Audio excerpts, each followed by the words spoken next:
Today, I'll show you how to use auto ducking to automatically lower your background music whenever you're speaking. Let's get started.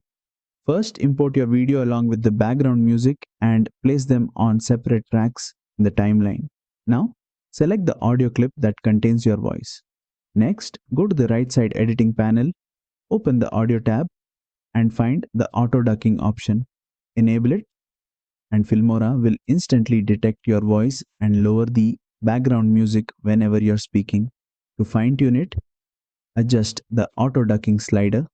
Increasing the percentage makes the background music drop more, while lowering it keeps the music slightly louder. Find the perfect balance for your project. And that's it.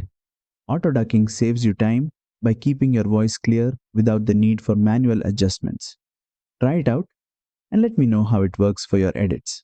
If this tutorial helped, hit that like button, drop a comment, and subscribe for more quick Filmora tips.